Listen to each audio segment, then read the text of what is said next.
Welcome to Wealth Wisdom. If you have ambitions to achieve financial success, please leave yes in the comment, and we are here to help you obtain insight and build wealth. The book we are going to share today is Thinking, Fast and Slow by Daniel Kahneman. The Lazy Mind, How Laziness Can Lead to Errors and Affect Our Intelligence. To see how the two systems work, try solving this famous bat and ball problem. A bat and ball cost $1.10. The bat costs $1 more than the ball. How much does the ball cost? The price that most likely came to your mind, 10 cents, is a result of the intuitive and automatic system 1, and it's wrong. Take a second and do the math now. Do you see your mistake? The correct answer is 5 cents. What happened was that your impulsive system 1 took control and automatically answered by relying on intuition. But it answered too fast. Usually, when faced with a situation it can't comprehend, System 1 calls on System 2 to work out the problem, but in the bat and ball problem, System 1 is tricked. It perceives the problem as simpler than it is, and incorrectly assumes it can handle it on its own. The issue the bat and ball problem exposes is our innate mental laziness. When we use our brain, we tend to use the minimum amount of energy possible for each task. This is known as the law of least effort. Because checking the answer with System 2 would use more energy, our mind won't do it when it thinks it can just get by with System 1. This laziness is unfortunate, because using System 2 is an important aspect of our intelligence. Research shows that practicing System 2 tasks, like focus and self-control, lead to higher intelligence scores. The bat and ball problem illustrates this, as our minds could have checked the answer by using System 2 and thereby avoided making this common error.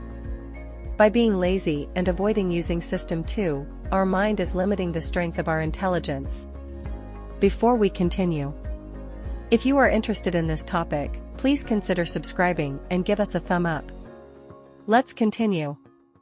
Autopilot, why we are not always in conscious control of our thoughts and actions. What do you think when you see the word fragment SO_P? Probably nothing. What if you first consider the word eat? Now, when you look again at the word SO_P, you would probably complete it as soup. This process is known as priming. We're primed when exposure to a word, concept or event causes us to summon related words and concepts. If you had seen the word shower instead of eat above, you probably would have completed the letters as soap. Such priming not only affects the way we think, but also the way we act. Just as the mind is affected by hearing certain words and concepts, the body can be affected as well. A great example of this can be found in a study in which participants primed with words associated with being elderly, such as Florida and wrinkle, responded by walking at a slower pace than usual. Incredibly, the priming of actions and thoughts is completely unconscious, we do it without realizing. What priming therefore shows is that despite what many argue, we are not always in conscious control of our actions, judgments, and choices. We are instead being constantly primed by certain social and cultural conditions. For example, research done by Kathleen Voss proves that the concept of money primes individualistic actions. People primed with the idea of money, for example, through being exposed to images of money act more independently and are less willing to be involved with, depend on or accept demands from others. One implication of Voss's research is that living in a society filled with triggers that prime money could nudge our behavior away from altruism. Priming, just like other societal elements, can influence an individual's thoughts and therefore choices, judgment and behavior, and these reflect back into the culture and heavily affect the kind of society we all live in. Snap judgments, how the mind makes quick choices, even when it lacks enough information to make a rational decision. Imagine you meet someone named Ben at a party, and you find him easy to talk to. Later, someone asks if you know anybody who might want to contribute to their charity. You think of Ben, even though the only thing you know about him is that he is easy to talk to. In other words, you liked one aspect of Ben's character, and so you assumed you would like everything else about him. We often approve or disapprove of a person even when we know little about them. Our mind's tendency to oversimplify things without sufficient information often leads to judgment errors. This is called exaggerated emotional coherence, also known as the halo effect. Positive feelings about Ben's approachability cause you to place a halo on Ben, even though you know very little about him. But this is not the only way our minds take shortcuts when making judgments. There is also confirmation bias, which is the tendency for people to agree with information that supports their previously held beliefs, as well as to accept whatever information is suggested to them. This can be shown if we ask the question, "Is James friendly?" Studies have shown that, faced with this question but no other information, we're very likely to consider James friendly, because the mind automatically confirms the suggested idea. The halo effect and confirmation bias both occur because our minds are eager to make quick judgments. But this often leads to mistakes, because we don't always have enough data to make an accurate call. Our minds rely on false suggestions and oversimplifications to fill in the gaps in the data, leading us to potentially wrong conclusions. Like priming, these cognitive phenomena happen without our conscious awareness and affect our choices, judgments, and actions. Heuristics, how the mind uses shortcuts to make quick decisions. Often we find ourselves in situations where we need to make a quick judgment. To help us do this, our minds have developed little shortcuts to help us immediately understand our surroundings. These are called heuristics. Most of the time, these processes are very helpful, but the trouble is that our minds tend to overuse them. Applying them in situations for which they aren't suited can lead us to make mistakes. To get a better understanding of what heuristics are and what mistakes they can lead to, we can examine two of their many types: the substitution heuristic and the availability heuristic. The substitution heuristic is where we answer an easier question than the one that was actually posed. Take this question, for example, that woman is a candidate for sheriff. How successful will she be in office? We automatically substitute the question we're supposed to answer with an easier one, like, does this woman look like someone who will make a good sheriff? This heuristic means that instead of researching the candidate's background and policies, we merely ask ourselves the far easier question of whether this woman matches our mental image of a good sheriff. Unfortunately, if the woman does not fit our image of a sheriff, we could reject her, even if she has years of crime-fighting experience that make her the ideal candidate. Next, there is the availability heuristic, which is where you overestimate the probability of something you hear often or find easy to remember. For example, strokes cause many more deaths than accidents do, but one study found that 80% of respondents considered an accidental death a more likely fate. This is because we hear of accidental deaths more in the media, and because they make a stronger impression on us, we remember horrific accidental deaths more readily than deaths from strokes, and so we may react inappropriately to these dangers. No head for numbers, why we struggle to understand statistics and make avoidable mistakes because of it. How can you make predictions on whether certain things will happen? One effective way is to keep the base rate in mind. This refers to a statistical base, which other statistics rely on. For example, imagine a large taxi company has 20% yellow cabs and 80% red cabs. That means the base rate for yellow taxi cabs is 20% and the base rate for red cabs is 80%. If you order a cab and want to guess its color, remember the base rates and you will make a fairly accurate prediction. We should therefore always remember the base rate when predicting an event, but unfortunately this doesn't happen. In fact, base rate neglect is extremely common. One of the reasons we find ourselves ignoring the base rate is that we focus on what we expect rather than what is most likely. For example, imagine those cabs again. If you were to see 5 red cabs pass by, you'd probably start to feel it's quite likely that the next one will be yellow for a change. But no matter how many cabs of either color go by, the probability that the next cab will be red will still be around 80%, and if we remember the base rate we should realize this. But instead we tend to focus on what we expect to see, a yellow cab, and so we will likely be wrong. Base rate neglect is a common mistake connected with the wider problem of working with statistics.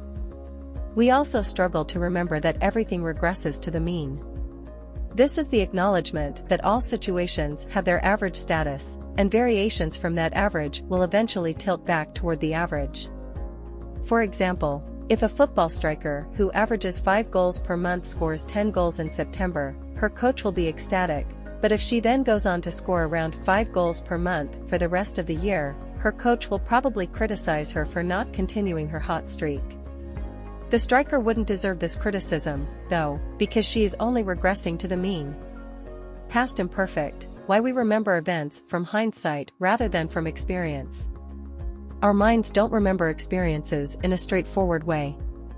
We have two different apparatuses, called memory cells, both of which remember situations differently. First, there is the experiencing self, which records how we feel in the present moment. It asks the question, how does it feel now? Then there is the remembering self, which records how the entire event unfolded after the fact. It asks, how was it on the whole? The experiencing self gives a more accurate account of what occurred, because our feelings during an experience are always the most accurate. But the remembering self, which is less accurate because it registers memories after the situation is finished, dominates our memory. There are two reasons why the remembering self dominates the experiencing self. The first of these is called duration neglect, where we ignore the total duration of the event in favor of a particular memory from it. Second is the peak-end rule, where we overemphasize what occurs at the end of an event. For an example of this dominance of the remembering self, take this experiment, which measured people's memories of a painful colonoscopy. Before the colonoscopy, the people were put into two groups. The patients in one group were given long, rather drawn-out colonoscopies, while those in the other group were given much shorter procedures, but where the level of pain increased towards the end. You'd think the most unhappy patients would be those who endured the longer process, as their pain was endured for longer. This was certainly what they felt at the time. During the process, when each patient was asked about the pain, their experiencing self gave an accurate answer. Those who had the longer procedures felt worse. However, after the experience, when the remembering self took over, those who went through the shorter process with the more painful ending felt the worst. This survey offers us a clear example of duration neglect, the peak-end rule, and our faulty memories.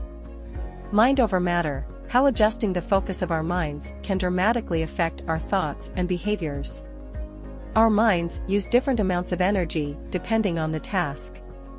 When there's no need to mobilize attention and little energy is needed, we are in a state of cognitive ease.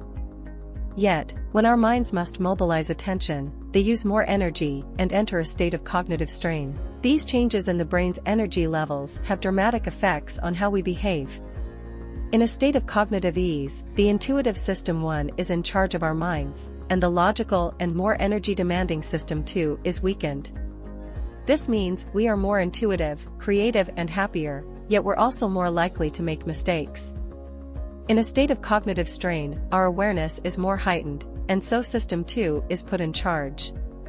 System 2 is more ready to double-check our judgments than System 1, so although we are far less creative, we will make fewer mistakes. You can consciously influence the amount of energy the mind uses to get in the right frame of mind for certain tasks. If you want a message to be persuasive, for example, try promoting cognitive ease. One way to do this is to expose ourselves to repetitive information. If information is repeated to us, or made more memorable, it becomes more persuasive. This is because our minds have evolved to react positively when repeatedly exposed to the same clear messages. When we see something familiar, we enter a state of cognitive ease. Cognitive strain, on the other hand, helps us succeed at things like statistical problems. We can get into this state by exposing ourselves to information that is presented to us in a confusing way, for example, via hard-to-read type. Our minds perk up and increase their energy levels in an effort to comprehend the problem, and therefore we are less likely to simply give up.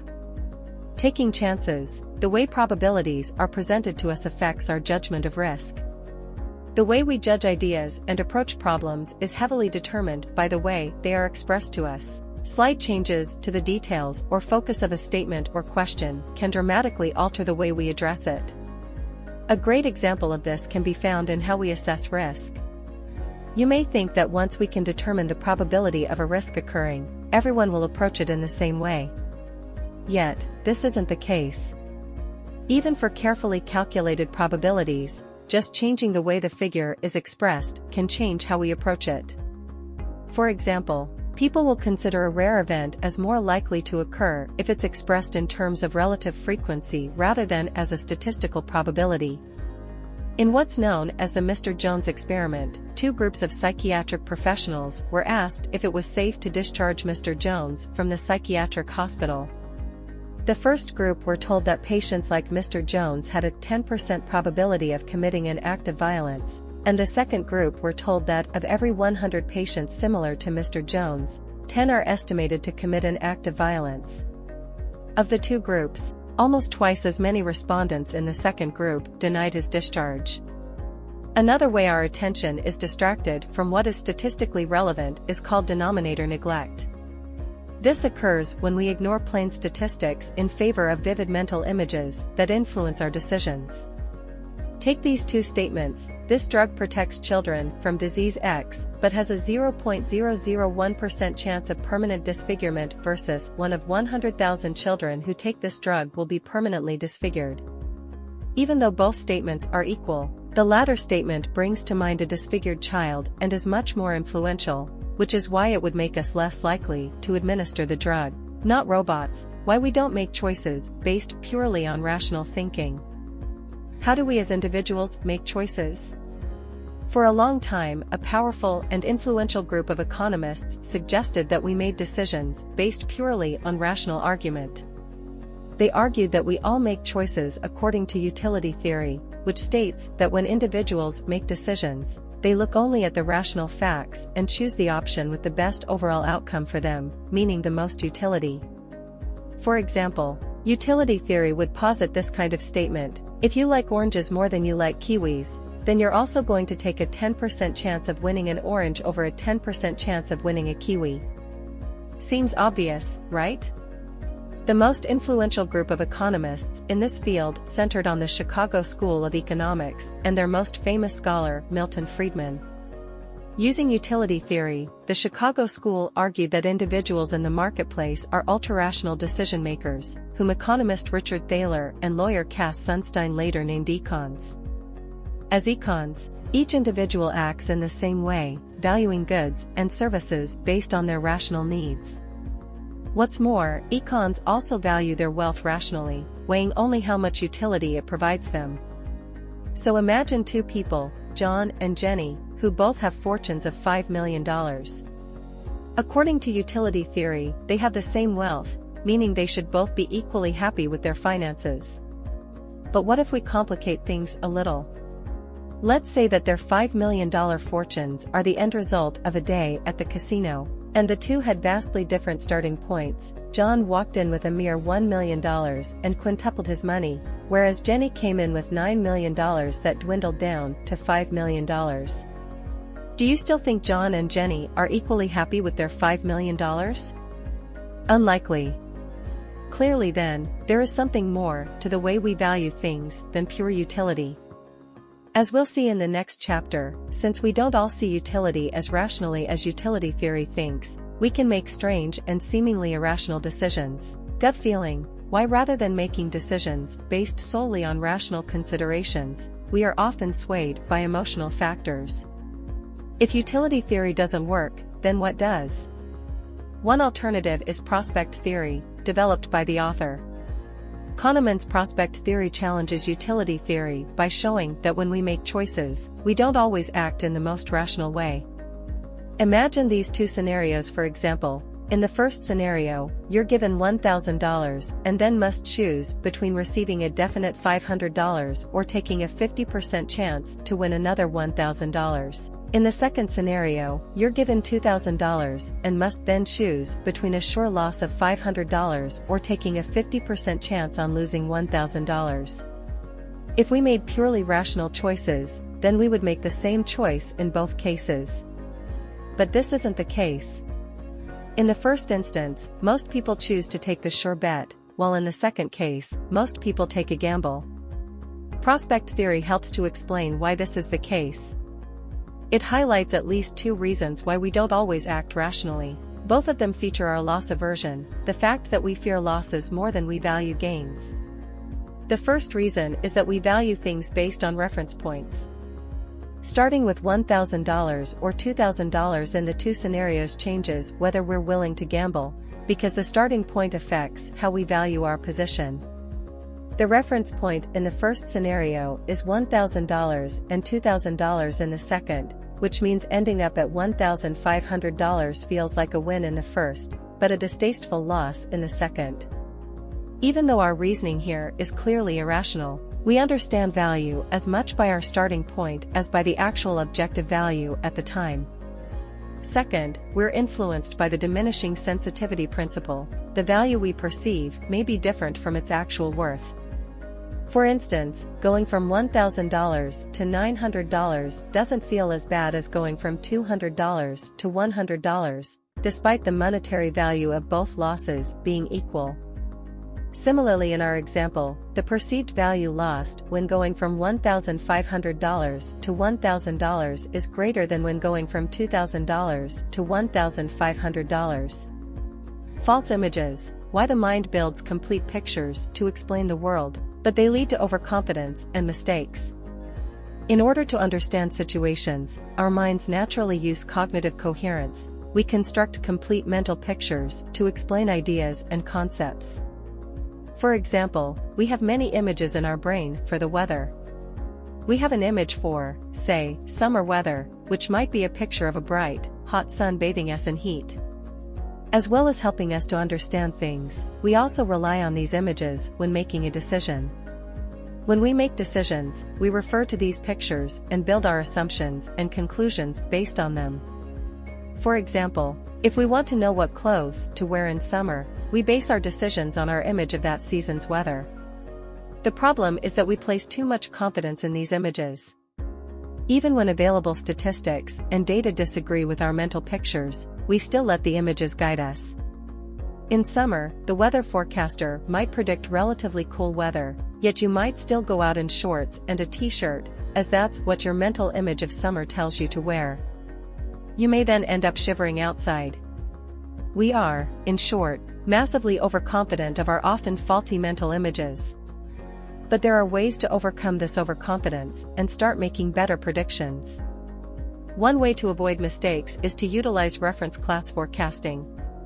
Instead of making judgments based on your rather general mental images, use specific historical examples to make a more accurate forecast.